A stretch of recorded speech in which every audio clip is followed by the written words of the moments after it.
सोनिया। सत श्री अकाल। वाहेगुरु जी का खालसा, वाहेगुरु जी की फतेह। मंचस्थ सभी महानुभाव, इस कार्यक्रम में उपस्थित सभी देवियों और सज्जनों और वर्चुअली दुनिया भर से जुड़े हुए सभी महानुभाव, गुरु तेग बहादुर साहब के 400वें प्रकाश पर्व को समर्पित इस भव्य आयोजन में मैं आप सभी का हृदय से स्वागत करता हूं। अभी शबद कीर्तन सुनकर जो शांति मिली वो शब्दों में अभिव्यक्त करना मुश्किल है। आज मुझे गुरु को समर्पित स्मारक डाक टिकट और सिक्के के विमोचन का भी सौभाग्य मिला है। मैं इसे हमारे गुरुओं की विशेष कृपा मानता हूं। इसके पहले 2019 में हमें गुरु नानक देव जी का 550वां प्रकाश पर्व और 2017 में गुरु गोविंद सिंह जी का 350वां प्रकाश पर्व मनाने का भी सौभाग्य मिला था। मुझे खुशी है कि आज हमारा देश पूरी निष्ठा के साथ हमारे गुरुओं के आदर्शों पर आगे बढ़ रहा है। मैं इस पुण्य अवसर पर सभी 10 गुरुओं के चरणों में आदरपूर्वक नमन करता हूं।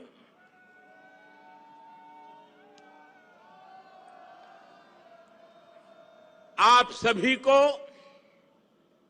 सभी देशवासियों को और पूरी दुनिया में गुरुवाणी में आस्था रखने वाले सभी लोगों को मैं प्रकाश पर्व की हार्दिक बधाई देता हूं। साथियों, ये लाल किला कितने ही अहम कालखंडों का साक्षी रहा है। इस किले ने गुरु तेग बहादुर साहब की शहादत को भी देखा है और देश के लिए मर मिटने वाले लोगों के हौसले को भी परखा है। आजादी के बाद के 75 वर्षों में भारत के कितने ही सपनों की गूंज यहां से प्रतिध्वनित हुई है। इसलिए आजादी के अमृत महोत्सव के दौरान लाल किले पर हो रहा ये आयोजन बहुत विशेष हो गया है। साथियों, हम आज जहां हैं, अपने लाखों करोड़ों स्वाधीनता सेनानियों के त्याग और बलिदान के कारण है। आजाद हिंदुस्तान, अपने फैसले खुद करने वाला हिंदुस्तान, लोकतांत्रिक हिंदुस्तान, दुनिया में परोपकार का संदेश पहुंचाने वाला हिंदुस्तान, ऐसे हिंदुस्तान के सपने को पूरा होते देखने के लिए कोटि कोटि लोगों ने खुद को खपा दिया। ये भारत भूमि सिर्फ एक देश ही नहीं है, बल्कि हमारी महान विरासत है, महान परंपरा है। इसे हमारे ऋषियों, मुनियों, गुरुओं ने सैकड़ों हजारों सालों की तपस्या से सींचा है, उसके विचारों से समृद्ध किया है। इसी परंपरा के सम्मान के लिए, उसकी पहचान की रक्षा के लिए दसों गुरुओं ने अपना जीवन समर्पित कर दिया था। इसलिए साथियों, सैकड़ों काल की गुलामी से मुक्ति को, भारत की आजादी को, भारत की आध्यात्मिक और सांस्कृतिक यात्रा से अलग करके नहीं देखा जा सकता। इसलिए आज देश आजादी के अमृत महोत्सव को और गुरु तेग बहादुर साहब के 400वें प्रकाश पर्व को एक साथ मना रहा है, एक जैसे संकल्पों के साथ मना रहा है। साथियों, हमारे गुरुओं ने हमेशा ज्ञान और अध्यात्म के साथ ही समाज और संस्कृति की जिम्मेदारी उठाई। उन्होंने शक्ति को सेवा का माध्यम बनाया। जब गुरु तेग बहादुर साहब का जन्म हुआ था तो गुरु पिता ने कहा था, दिन रक्ष संकट हरण, दिन रक्ष संकट हरण, यानी ये बालक एक महान आत्मा है, ये दिन दुखियों की रक्षा करने वाला, संकट को हरने वाला है। इसलिए श्री हरगोविंद साहब ने उनका नाम त्यागमल रखा। यही त्याग गुरु तेग बहादुर साहब ने अपने जीवन में चरितार्थ भी करके दिखाया। गुरु गोविंद सिंह जी ने तो उनके बारे में लिखा है, तेग बहादुर सिमरिये घर नव निधि आवे धाई, सब थाई होई सहाय। अर्थात गुरु तेग बहादुर जी के सुमिरन से ही सभी सिद्धियां अपने आप प्रकट होने लगती हैं।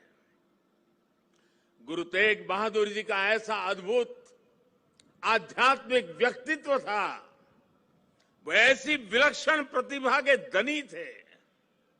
साथियों, यहां लाल किले के पास, यहीं पर गुरु तेग बहादुर जी के अमर बलिदान का प्रतीक गुरुद्वारा शीशगंज साहब भी है। ये पवित्र गुरुद्वारा हमें याद दिलाता है कि हमारी महान संस्कृति की रक्षा के लिए गुरु तेग बहादुर जी का बलिदान कितना बड़ा था। उस समय देश में मजहबी कट्टरता की आंधी आई थी। धर्म को दर्शन, विज्ञान और आत्मशोध का विषय मानने वाले हमारे हिंदुस्तान के सामने ऐसे लोग थे जिन्होंने धर्म के नाम पर हिंसा और अत्याचार की पराकाष्ठा कर दी थी। उस समय भारत को अपनी पहचान बचाने के लिए एक बड़ी उम्मीद गुरु तेग बहादुर साहब के रूप में दिखी थी। औरंगजेब की आतताई सोच के सामने उस समय गुरु तेग बहादुर जी हिंद दी चादर बनकर, एक चट्टान बनकर खड़े हो गए थे। इतिहास गवाह है कि वर्तमान समय गवाह है और ये लाल किला भी गवाह है कि औरंगजेब और उसके जैसे अत्याचारियों ने भले ही अनेकों सिरों को धड़ से अलग करा, लेकिन हमारी आस्था को वो हमसे अलग नहीं कर सका। गुरु तेग बहादुर जी के बलिदान ने भारत की अनेकों पीढ़ियों को अपनी संस्कृति की मर्यादा की रक्षा के लिए, उसके मान सम्मान के लिए जीने और मर मिट जाने की प्रेरणा दी है। बड़ी बड़ी सत्ताएं मिट गई, बड़े बड़े तूफान शांत हो गए, लेकिन भारत आज भी अमर खड़ा है। भारत आगे बढ़ रहा है। आज एक बार फिर दुनिया भारत की तरफ देख रही है। मानवता के मार्ग पर पथ प्रदर्शन की उम्मीद कर रही है। गुरु तेग बहादुर जी का आशीर्वाद हम नए भारत के आभामंडल में हर और महसूस कर सकते हैं। भाइयों और बहनों, हमारे यहां हर कालखंड में जब जब नई चुनौतियां खड़ी होती है तो कोई न कोई महान आत्मा इस पुरातन देश को नए रास्ते दिखाकर दिशा देती है। भारत का हर क्षेत्र, हर कोना हमारे गुरुओं के प्रभाव और ज्ञान से रोशन रहा है। गुरु नानक देव जी ने पूरे देश को एक सूत्र में पिरोया। गुरु तेग बहादुर जी के अनुयायी हर तरफ हुए। पटना में पटना साहिब और दिल्ली में रकाबगंज साहिब, हमें हर जगह गुरुओं के ज्ञान और आशीर्वाद के रूप में एक भारत के दर्शन होते हैं। भाइयों और बहनों, मैं अपनी सरकार का सौभाग्य मानता हूं कि उसे गुरुओं की सेवा के लिए इतना कुछ करने का अवसर मिल रहा है। पिछले वर्ष ही हमारी सरकार ने साहिबजादों के महान बलिदान की स्मृति में 26 दिसंबर को वीर बाल दिवस मनाने का निर्णय किया है। सिख परंपरा के तीर्थों को जोड़ने के लिए भी हमारी सरकार निरंतर प्रयास कर रही है। जिस करतारपुर साहिब कॉरिडोर की दशकों से प्रतीक्षा की जा रही थी, उसका निर्माण करके हमारी सरकार ने गुरु सेवा के लिए अपनी प्रतिबद्धता दिखाई है। हमारी सरकार ने पटना साहिब समेत गुरु गोविंद सिंह जी से जुड़े स्थानों पर रेल सुविधाओं का आधुनिकीकरण भी किया है।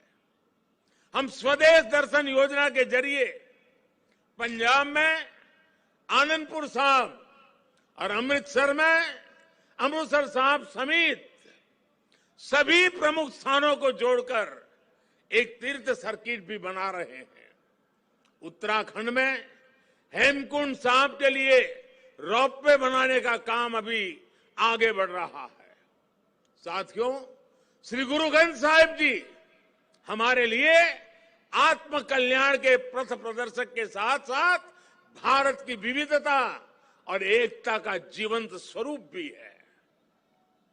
इसलिए जब अफगानिस्तान में संकट पैदा होता है, हमारे पवित्र गुरु ग्रंथ साहिब के स्वरूपों को लाने का प्रश्न खड़ा होता है, तो भारत सरकार पूरी ताकत लगा देती है। हम न केवल गुरु ग्रंथ साहिब के स्वरूप को पूरे सम्मान के साथ शीर्ष पर रखकर लाते हैं, बल्कि संकट में फंसे अपने सिख भाइयों को भी बचाते हैं। नागरिकता संशोधन कानून ने पड़ोसी देशों से आए सिख और अल्पसंख्यक परिवारों को देश की नागरिकता मिलने का रास्ता साफ किया है। ये सब इसलिए संभव हुआ है क्योंकि हमारे गुरुओं ने हमें मानवता को सर्वोपरि रखने की सीख दी है। प्रेम और सौहार्द हमारे संस्कारों का हिस्सा है।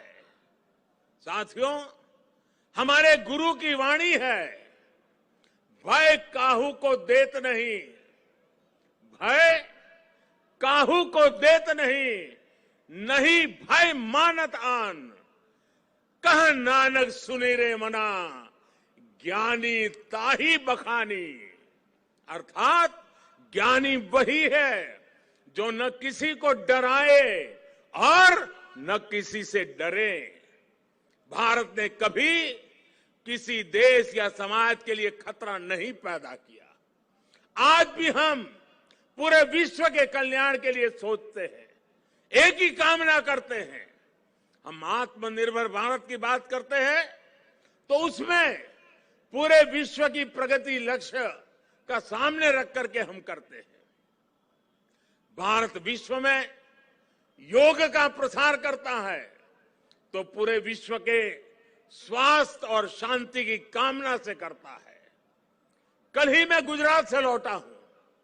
वहां विश्व स्वास्थ्य संगठन के पारंपरिक चिकित्सा के ग्लोबल सेंटर का उद्घाटन हुआ है।